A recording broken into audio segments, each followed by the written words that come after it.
জনাব ছোট ভাই নাহিদুল ইসলাম বলেছেন, যদি গণঅভ্যুত্থান না হতো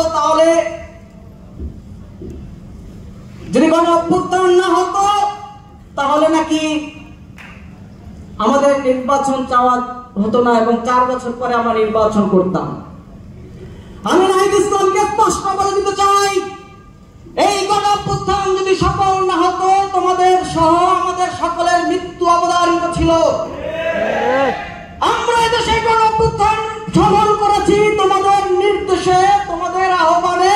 সকল ছাত্র সংগঠন, সকল রাজনৈতিক সংগঠন, সকল আন্ডারগ্রাউন্ড সংগঠন, সকল বিপ্লবী সংগঠন আমরা এই জাতীয় সরকারকে উৎখাত করার জন্য যা যা করার দরকার তাই করেছিলাম। প্রয়োজনে যদি 5ই আগস্ট যদি বিপ্লব সফল না হতো, আমরা সশস্ত্র বিপ্লব করার জন্য বাংলাদেশ ইনকিলাব পার্টি তৈরি করেছিলাম 4 আগস্ট। যদি বিপ্লব 5 তারিখ সফল না হতো, তাহলে আমাদের পরবর্তী করণীয় কি? আমরা সশস্ত্র বিপ্লব করতাম। আমাদের দেশে 18 সালের তরুণরা যুদ্ধ করেছে। আমরা সবাই শুধু নিজেকেই চেনে, আর কাউকে চেনে না। কেউ আন্তর্জাতিক মানের নেতা হয়ে গিয়েছেন ইতিমধ্যেই, আপনারা দেখেছেন। যারা বিভিন্ন রাজনৈতিক দলের গাড়ি বাড়ি টাকা নিয়ে তারা আন্তর্জাতিক মানের নেতা হয়ে গিয়েছেন। আজকের এই প্রোগ্রামে আসার উদ্দেশ্য 2টি। আপনাদেরকে আবারও বিপ্লবের প্রস্তুতি নিতে হবে। এই আন্তর্জাতিক মানের চিটার বাটপারদেরকে উৎখাত করতে হবে। আজকের এই স্বরাষ্ট্র উপদেষ্টা, তিনি দেশের আইন শৃঙ্খলা বাহিনী ফিরিয়ে আনতে ব্যর্থ হয়েছেন। তিনি প্রশাসনকে ঢেলে সাজাতে ব্যর্থ হয়েছেন। আওয়ামী লীগ সরকারের আমলে যারা প্রশাসনের সুবিধাভোগী, যারা বিভিন্ন বিভাগে দায়িত্ব ছিল, তারা 5ই আগস্ট বিপ্লব পরবর্তী কেন্দ্রীয় দায়িত্বে পালন করছে। বিভিন্ন টাকা পয়সা দিয়ে তারা বড় বড় পদ ছিনিয়ে নিয়েছেন এবং এখন তারা বড় বড় ইলিশ মাছ খাচ্ছেন, আর আমরা ভাত পাচ্ছি না। আমরা দেশের জনগণের ভাতের অধিকার এবং ভোটের অধিকার বাস্তবায়ন করার জন্য বিপ্লব করেছি।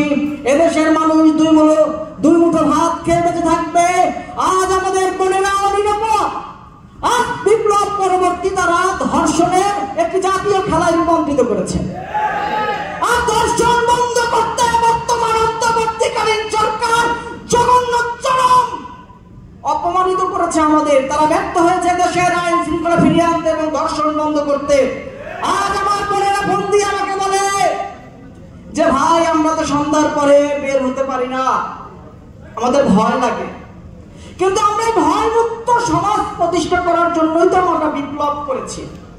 আমরা ওই ডক্টর মোহাম্মদ ইউনূসকে ওই বিদেশ থেকে এনে এই যমুনার মতো রাষ্ট্রীয় ভবন তাকে দিয়ে দিয়েছি, তামসা দেখার জন্য নয়।